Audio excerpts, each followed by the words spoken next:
Muito bem. Na sequência, nós vamos passar...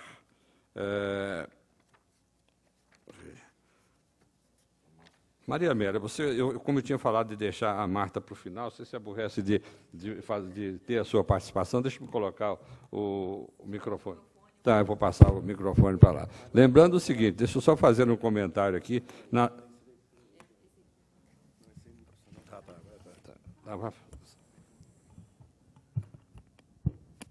funcionando já? Está funcionando, sim. Bom... Maria Amélia, só um instantinho, antes de coisa. Na hora da sua apresentação, eu tinha um comentário para fazer, mas em função da hora, eu vou aproveitar da prerrogativa de estar aqui na mesa para poder fazer. Quando você fala na sua palestra, eu gostaria que, em algum momento, se não puder ser agora, depois você me falasse alguma coisa, quando você fala do desenvolvimento quantitativo e qualitativo, você fala também sobre a contribuição do capital social no IDH. E nós já ouvimos aqui, a gente tem acompanhado muito comentários, né? A gente vê os dados que são falados sobre mineração, são principalmente os dados mais tangíveis, quando fala em valores e tal. Porém, existem aspectos que eu gostaria, a minha pergunta ficaria aí para você responder no momento que você julgar conveniente.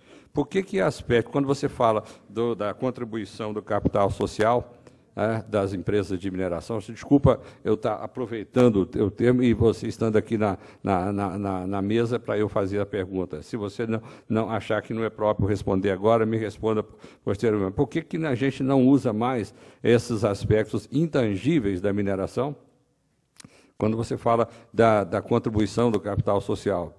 E só para concluir meu comentário, como eu já trabalhei em 2 projetos de mineração, um deles já esgotado, que é o caso do manganês do Amapá, e também de um projeto que nós começamos e terminamos de Florita, no Paraná. São 2 projetos que a gente viu chegar ao final, né? Mas a contribuição de aspectos intangíveis, que eu gostaria que em algum momento você mencionasse, é o seguinte: o que fica da contribuição do capital social para a comunidade? Por exemplo, pessoas que são treinados por as empresas que implantam esses projetos, não só no aspecto de civilidade, né, de segurança, de meio ambiente, uma série de aspectos que isso fica com os filhos de funcionários, com os próprios funcionários que levam isso para casa. Então, eu gostaria que, em um determinado momento, que você pudesse abordar esse aspecto da contribuição do capital social nesses aspectos mais intangíveis. Tá?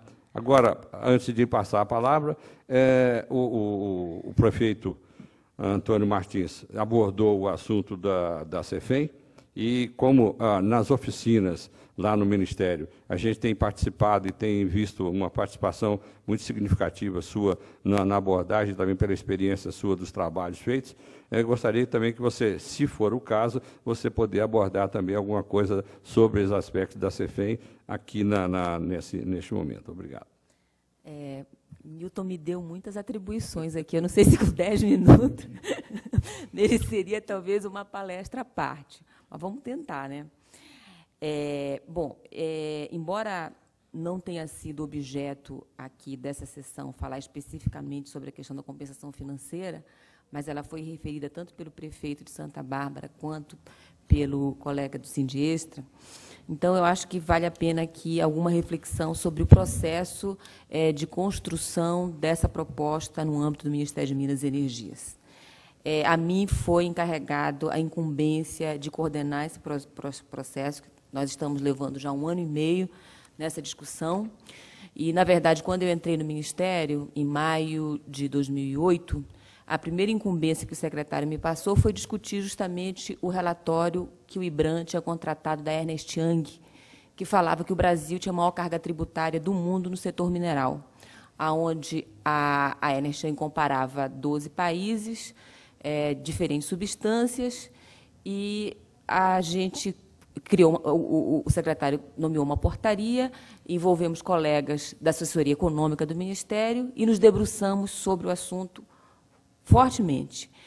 E a primeira grande dificuldade que nós sentimos é a indisponibilidade de informações. E aí entra naquela contradição que o nosso amigo da Brasil Mineral, e foi falado aqui pelo Carlos também, quer dizer, embora o artigo 20 da Constituinte diga que os minérios são bens da União e, portanto, da sociedade, mas, no entanto, informações sobre o uso e os valores e as receitas arrecadadas e as receitas recolhidas desses minérios não são transparentes para a sociedade. Então, a nossa primeira dificuldade, até a nível de governo federal, era conseguir dados fidedignos sobre os balanços das empresas para poder dizer se realmente nós temos uma alta carga tributária ou não. Né? Porque o modelo teórico, né, você pode, teoricamente, comprovar qualquer coisa, assim, radicalizando. Né? Você precisa diferenciar. A primeira coisa que a gente encarou foi o que é nominal, ou seja, aquilo que a lei estabelece. A lei fala, bom, a alíquota do ICMS é 17%. Isso é nominal. Mas aquilo que é efetivo. O efetivo, cada Estado tem as suas possibilidades de conceder incentivos, concessões, estímulos a determinadas atividades. Por exemplo, no Pará, o ICMS, a alíquota média, é 18%, mas a cadeia do alumínio só recolhe, de fato, 2%. Então, efetivamente, ela só recolhe 2%. Essa é a primeira grande diferença quando você faz os estudos comparativos. E eu estava conversando com um colega também lá do Ministério, ele falou, isso serve até para as alíquotas de energia. É muito complexo você dizer, a energia no Brasil é X, na Austrália é Y, no Canadá é Z. Não, porque se você tem que considerar uma série de outras variáveis que afetam a definição dessa alíquota. O mesmo vale para a carga tributária. Feita essa diferença entre o que era nominal e efetivo, a gente verificou uma distância imensa entre aquilo que está na lei e aquilo que, de fato, as empresas recolhem. Isso trabalhando com dados públicos, porque nós teríamos informação generalizada pela Receita, mas pela questão do sigilo fiscal, não poderíamos abrir essas informações. Então, trabalhamos com dados públicos de empresas que publicam seus balanços. Então, o primeiro ponto, nós vemos essa diferença entre o que é nominal e o que é efetivo. Feita essa diferença, a gente observou uma grande diferença entre a empresa que produz, agrega valor aqui no mercado interno e da empresa que produz e que exporta. Principalmente aquela que exporta produto mineral básico ou semi-elaborado.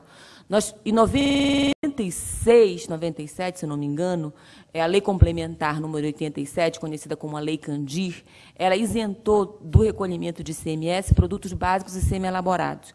Naquela época, o Brasil vivia uma crise muito grande do seu balanço de pagamentos. Eu me lembro que, na época, a fala do ministro das Finanças era exportar, temos que exportar ou morrer, porque o problema do balanço de pagamentos era extremamente complicado e comprometia seriamente toda a questão macroeconômica do Brasil. Então, foi dado um estímulo muito grande, porque antigamente você tinha essa isenção apenas para produtos com agregação de valor. Você deduzia o imposto, o ICMS recolhido nas cadeias para trás. Mas para produto básico e semi-elaborado, que não tem aquelas conexões que nós mostramos na palestra da manhã, isso não era concedido. Mas, no intuito de estimular a exportação de qualquer forma, né, o governo concedeu, então, a isenção do ICMS. Então, na verdade, quando a gente fala alta carga tributária, primeiro a gente tem que diferenciar o que é para mercado interno, o que é para exportação, o que é que está na lei e o que é que recolhe de fato. E aí a gente vê que, na verdade, é um grande mito, né? A alta carga tributária. Para alguns, sim, é uma alta carga tributária, principalmente para quem produz internamente e agrega valor internamente. Aí é tributo sobre tributo. Mas para o empreendedor que extrai um bem in natura e exporta, no caso do setor da mineração, a empresa ela é isenta de ICMS, ela é isenta de PIS/COFINS. Se ela está na Amazônia, ela só paga 20% do imposto de renda, e ela é isenta nos 10 primeiros anos, porque está numa área de especial. Então, o que é que resta? É só o royalty, é só a compensação financeira.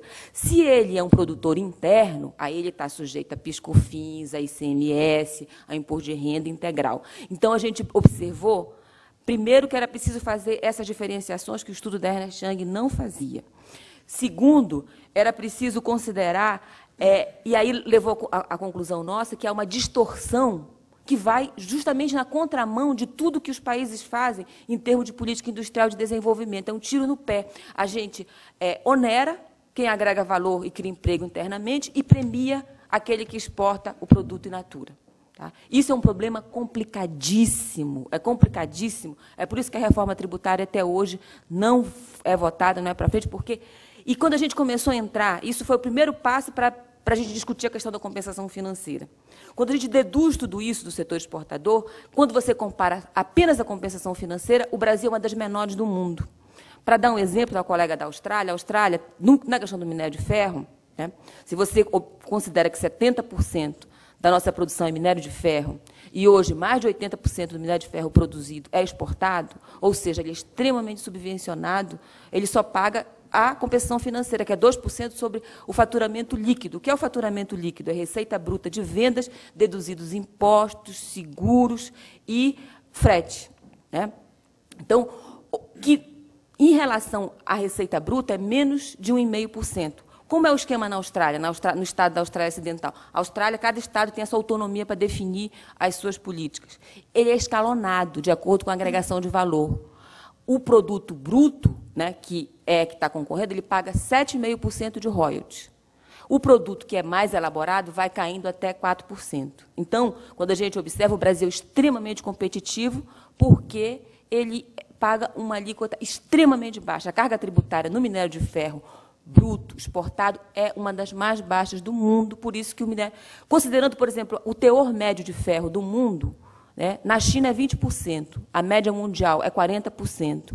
O S11D, que vai ser um projeto novo da Vale em Carajás, que vai começar com 90 milhões de toneladas, a escala, é quase 69%. Então, você tem, além de uma carga tributária baixa, uma vantagem comparativa, na verdade, porque é baseada na qualidade de recurso natural estática, extremamente elevada, que dá um ganho fantástico para as empresas. Então, tem que diferenciar. Isso não é válido para quem para uma pequena empresa de brita, talvez, isso não é válido para uma empresa que vai fazer um aglomerado, ou para uma empresa que vai trabalhar, vai fazer o vergalhão de ferro aqui dentro do país, porque ele, sim, é sujeito a toda essa incidência tributária.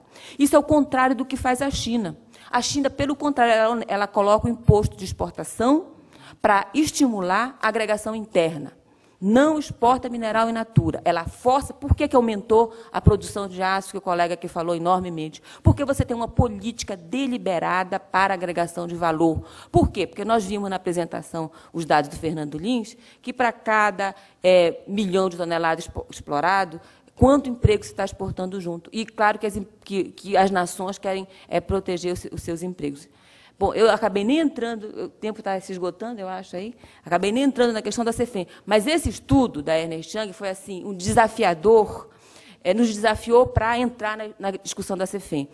Trabalhamos um diagnóstico, verificamos que tem muitas fragilidades que mereceriam um tratamento à parte. Por que a CEFEM foi tratada à parte do marco regulatório? Pela complexidade imensa. Porque também é uma mini-reforma tributária. Você tem interesses da União, e dentro da União não é um interesse homogêneo, porque o Ministério de Minas e Energia pensa de um jeito, o Ministério da Fazenda tem outro pensamento, o MDIC tem outro pensamento. Você tem o interesse do Estado, por exemplo, para o Estado é importantíssimo o caixa único, para ele poder alocar os recursos. Você tem conflito com o município, que nós vimos que, se não tiver uma forma de pressão, muitas vezes esse recurso pode ser utilizado de maneira a não gerar o potencial de benefício que tem, que nós vemos a compensação financeira como um instrumento fantástico para orientar a política mineral dentro de uma perspectiva de sustentabilidade. E aí, a partir desse diagnóstico, vendo as fragilidades do modelo, nós elaboramos a proposta, que está em discussão ainda, né? Ficou um tempo na página do Ministério, e quem quiser acesso pode ter. Acho que o prefeito mostrou aqui os pontos gerais da nossa discussão. Esse, digamos assim, estado da arte da proposta hoje é fruto de uma discussão muito grande com todos os atores que fazem parte desse setor. Fizemos diversas rodadas com as empresas, diversas rodadas com municípios, diversas rodadas com os estados, consolidamos, reconsolidamos. Foram apresentadas propostas extremamente interessantes e ele está num processo de elaboração que eu diria. Agora, problemas, sim, há muitos. Como se trata, quem diria, acho que é o Delfim Neto, que fala que o bolso é a parte mais frágil do corpo humano.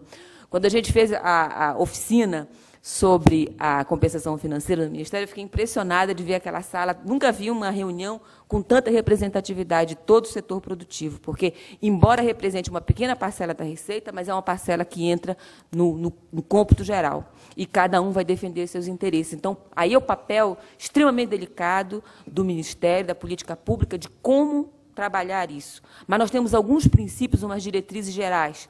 A diretriz geral é, primeiro, entender qual é o papel do bem na cadeia minerária. Hoje, a areia é onerada tanto quanto o minério de ferro ou o nióbio. Tá? Hoje, o mineral que é mais escasso, que a gente pagou mais, que é o potássio, ele tem a maior alíquota, de 3%.